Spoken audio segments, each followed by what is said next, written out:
The blood-soaked text message read, "You destroyed our family. Now you pay the price."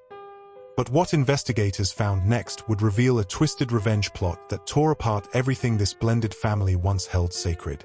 But first, let me ask you something. How well do you really know the people living under your roof? Keep that question in mind as we unfold this story, because the answer might disturb you more than you realize. In the spring of 2019, the Thompson family appeared to have it all.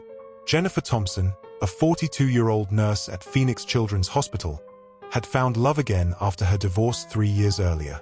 Her new husband, Michael Rodriguez, seemed like the answer to her prayers, a successful construction foreman who embraced not just Jennifer, but her 2 teenage children from her previous marriage.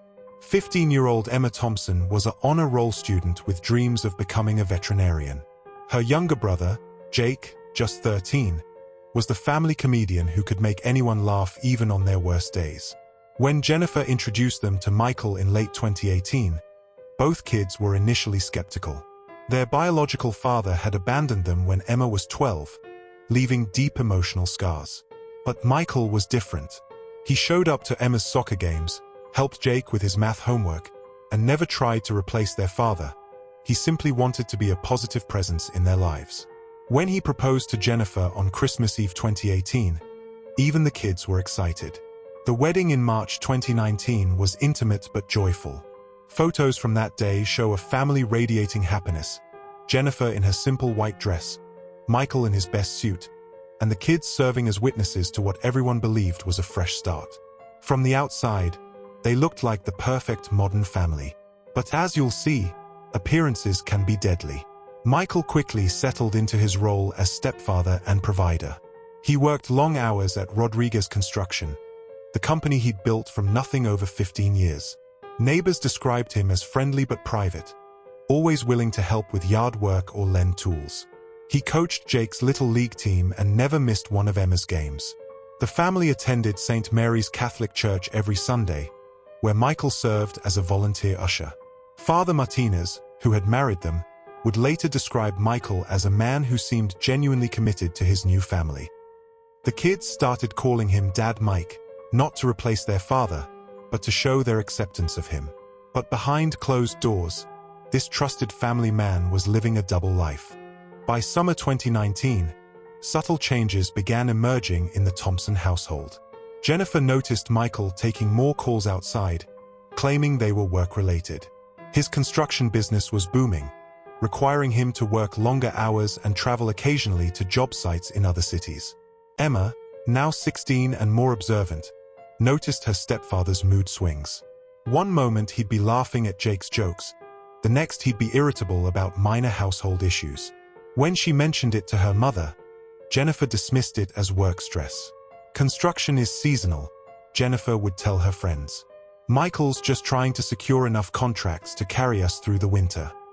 But the signs were becoming harder to ignore. Michael started taking weekend trips to Tucson, claiming he was bidding on commercial projects. He'd return home distant and distracted, spending more time on his phone than with the family. When Jennifer tried to surprise him with lunch at a job site, his foreman mentioned that Michael had been leaving early most days. The family dynamic was shifting in ways that made everyone uncomfortable.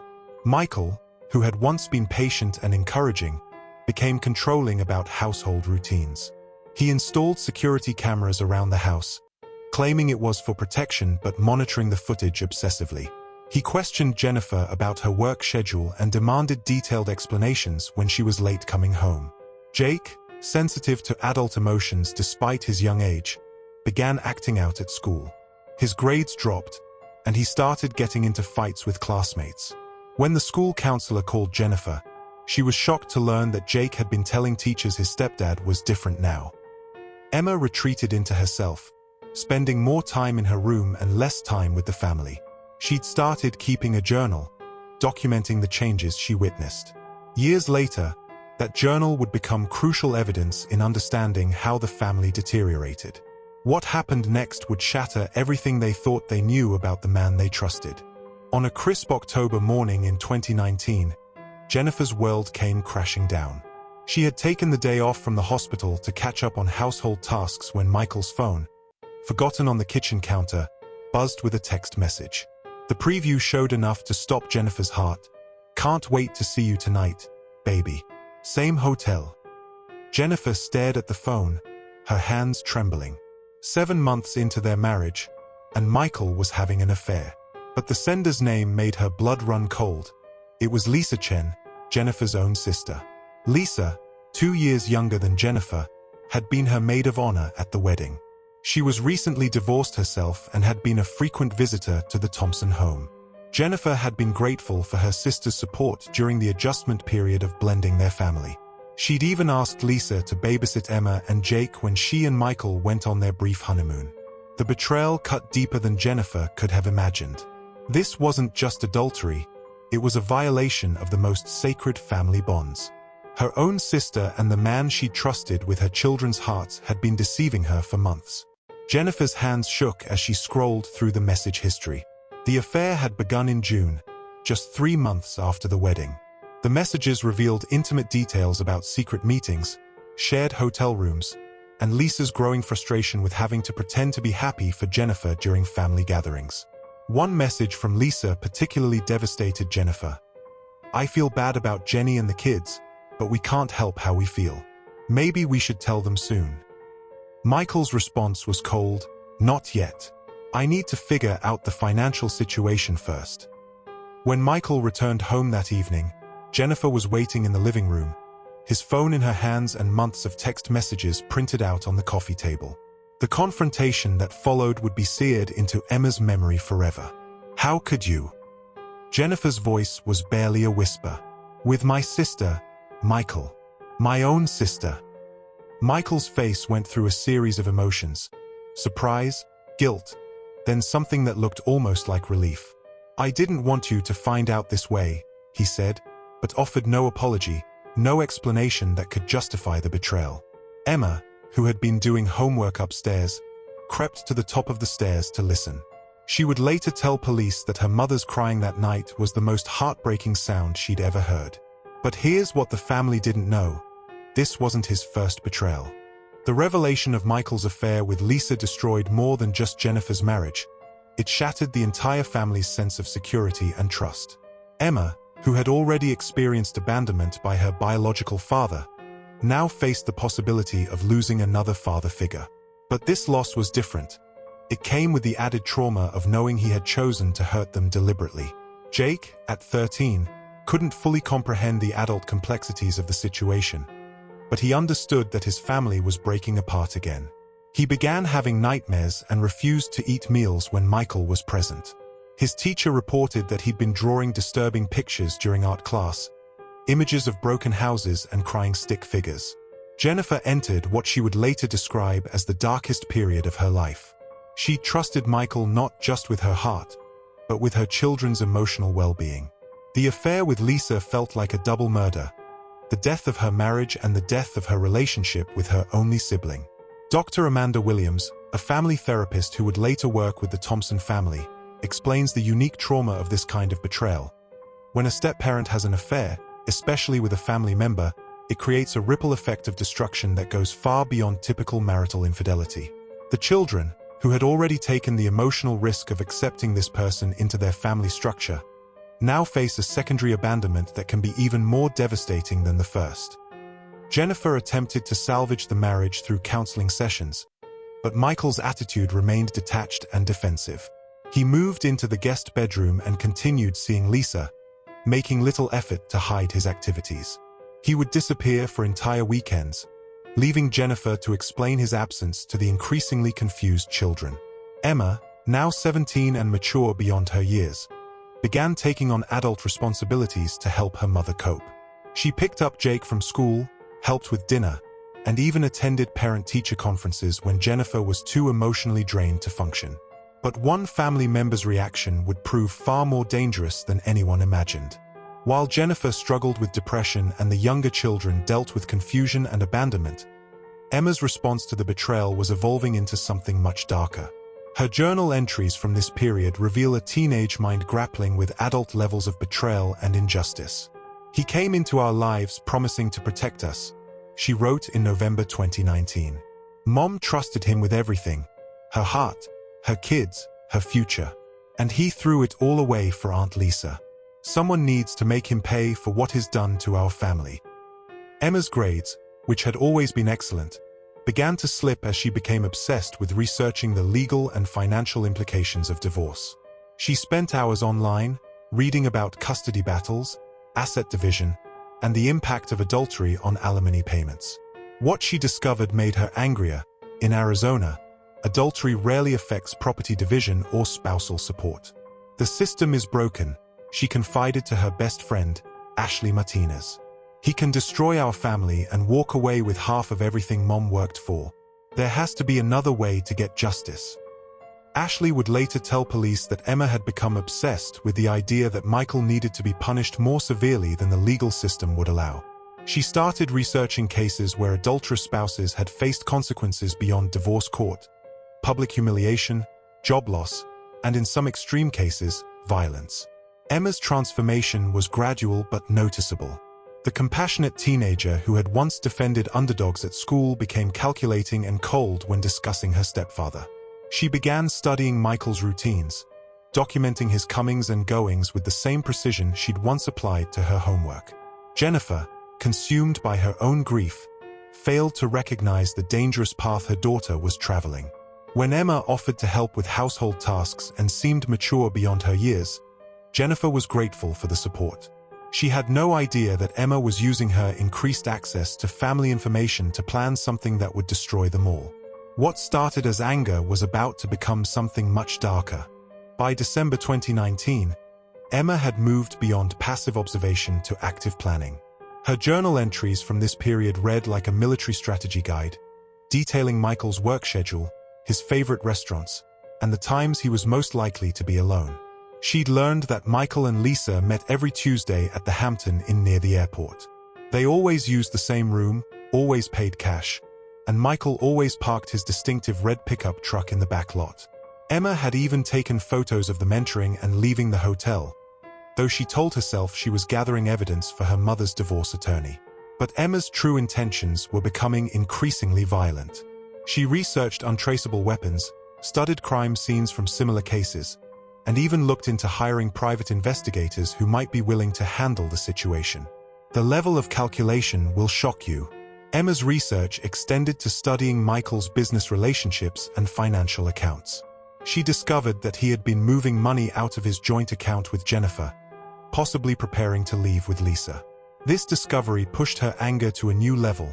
Not only was he betraying their emotional trust, but he was also planning to financially abandon them.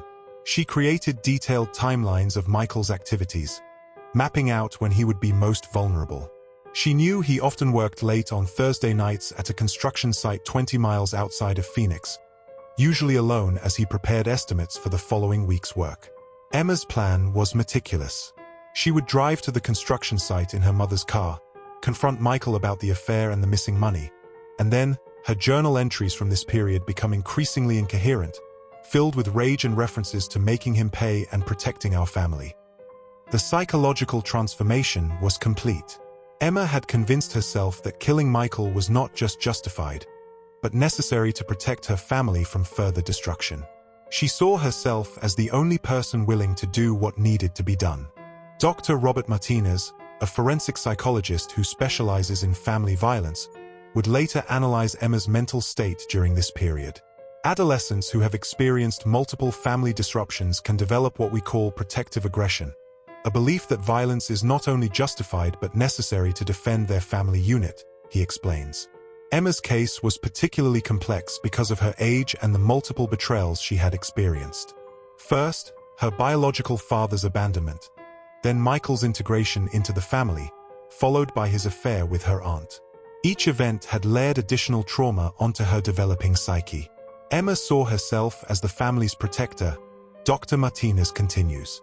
In her mind, the adults had failed to protect the family unit, so it became her responsibility. This is a dangerous delusion that can lead to extreme actions. The warning signs were there, but the family was too consumed by their own trauma to recognize them. Emma had become increasingly isolated, spending more time alone in her room. She'd stopped participating in family activities and had become secretive about her whereabouts after school. Her grades had dropped significantly, and she'd quit the soccer team she'd played on since middle school. Teachers reported that she seemed distracted and angry, but attributed it to the family turmoil everyone knew about. Most concerning was Emma's newfound interest in true crime documentaries and violent movies. She would watch hours of content about murder cases, taking notes on investigative techniques and discussing with online forums how killers had been caught or had avoided capture. What would you have done if you noticed these signs in a teenager you cared about? The adults in Emma's life missed multiple opportunities to intervene, and their failure to act would soon have devastating consequences. January 2020 arrived with Emma's plan nearly complete.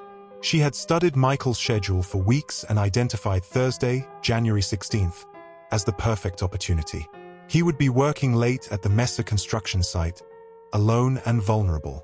Emma had acquired a .38 caliber revolver through a complicated transaction involving fake identification and a private seller who didn't ask too many questions. She'd practiced shooting at an abandoned quarry outside of town, becoming proficient enough to hit her target from close range. The days leading up to the planned murder were filled with careful preparation.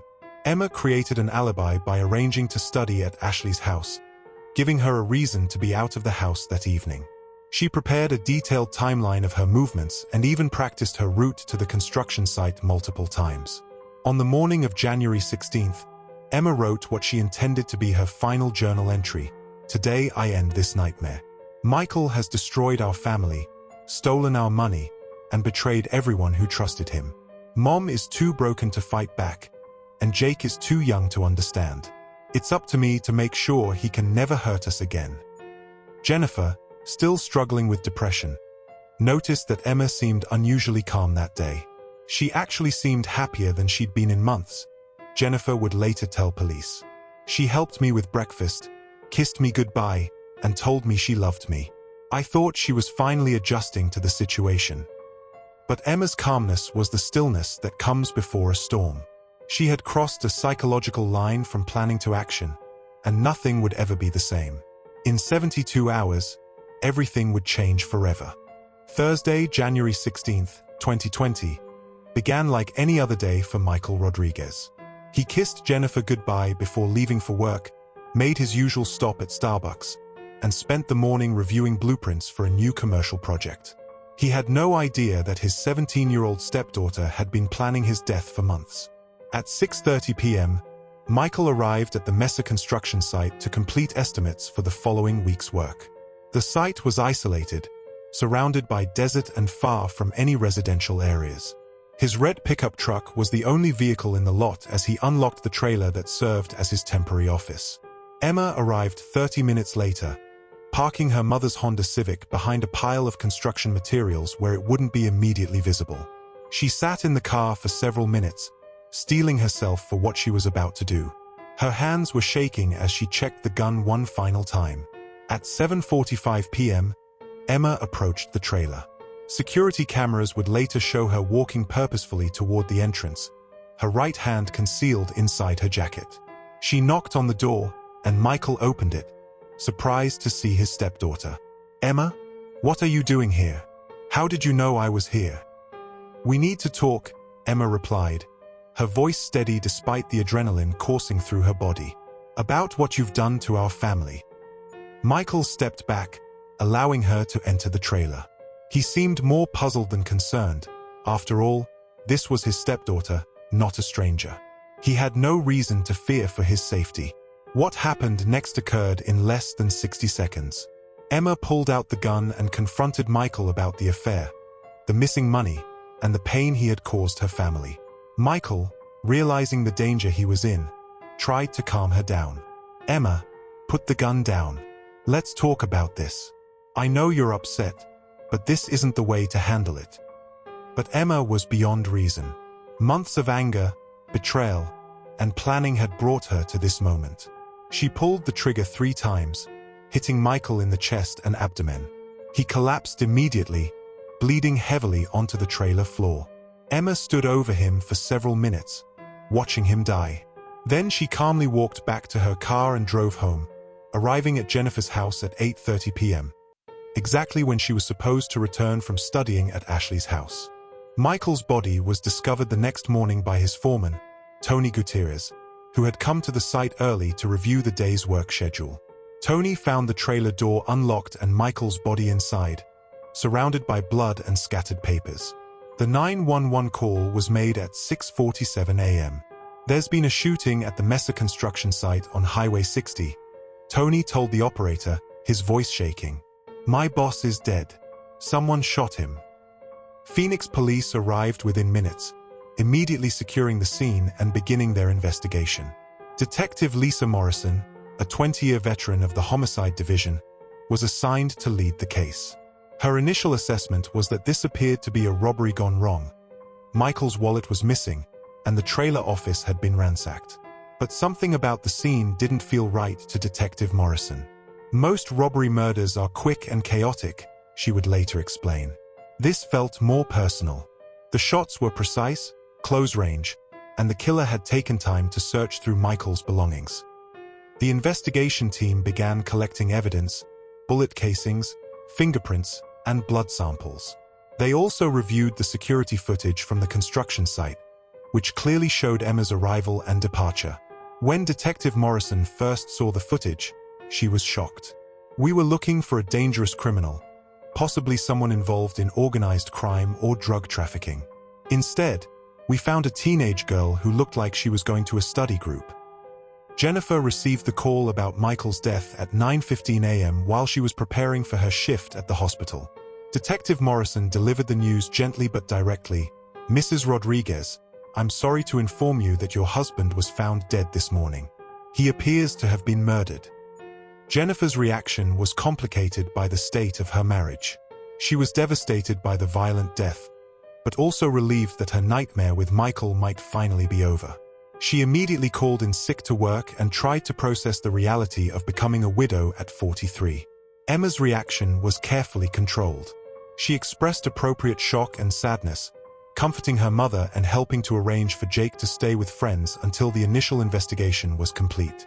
To everyone around her, she appeared to be a grieving stepdaughter trying to hold her family together. But investigators were about to uncover evidence that would expose the real killer.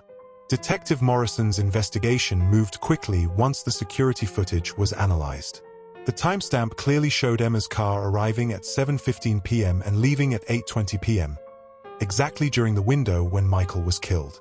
When Morrison arrived at the Thompson home to question the family, she was struck by Emma's composure. Most innocent people are visibly shaken when police arrive to discuss a family murder, Morrison recalls. Emma answered every question calmly and precisely, almost like she'd rehearsed her responses. Emma's alibi quickly fell apart under scrutiny. Ashley Martinez, her supposed study partner, revealed that Emma had asked her to lie about their plans. Phone records showed that Emma had never been at Ashley's house the previous evening. The search of Emma's bedroom revealed the smoking gun, literally. The .38 caliber revolver was hidden behind her bookshelf, along with her journal detailing months of planning. The journal entries provided a chilling window into Emma's mental state and her meticulous preparation for murder. On January 20th, 2020, just 4 days after the murder, Detective Morrison arrested Emma Thompson at her high school. The arrest shocked the entire community. Nobody could believe that an honor roll student with no criminal history had committed such a calculated murder. Emma's trial began in September 2020, with prosecutor James Rodriguez, no relation to the victim, seeking to try her as an adult for first-degree murder. The case attracted national attention as one of the youngest female defendants ever charged with premeditated murder in Arizona. The prosecution's case was overwhelming. They presented Emma's journal entries, the security footage, the murder weapon, and testimony from classmates about her increasingly violent rhetoric. The evidence painted a picture of a teenager who had planned and executed a murder with adult-level calculation and precision. Emma's defense attorney, public defender Maria Santos, argued that her client was a traumatized teenager who had acted impulsively after months of family chaos. She presented evidence of Emma's previous abandonment issues and the psychological impact of Michael's betrayal. But the jury wasn't convinced by the defense's arguments.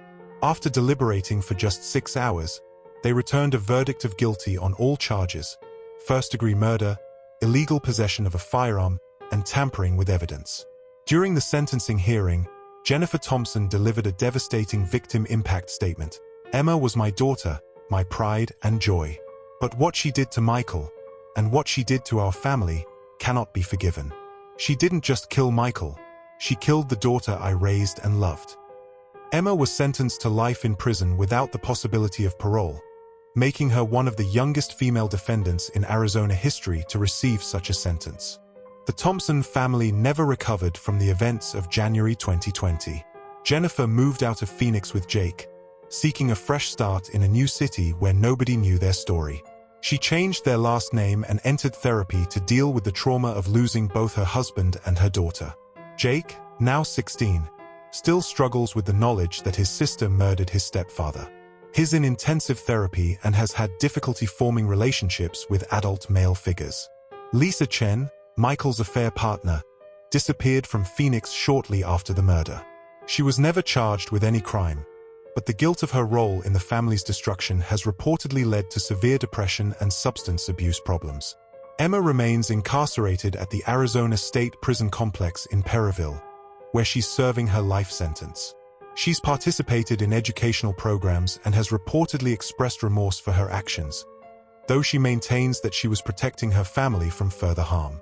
The case serves as a stark reminder of how family betrayal can destroy multiple lives and how the desire for revenge can transform even the most unlikely person into a killer. This case raises difficult questions about family dynamics, teenage psychology, and the long-term effects of betrayal.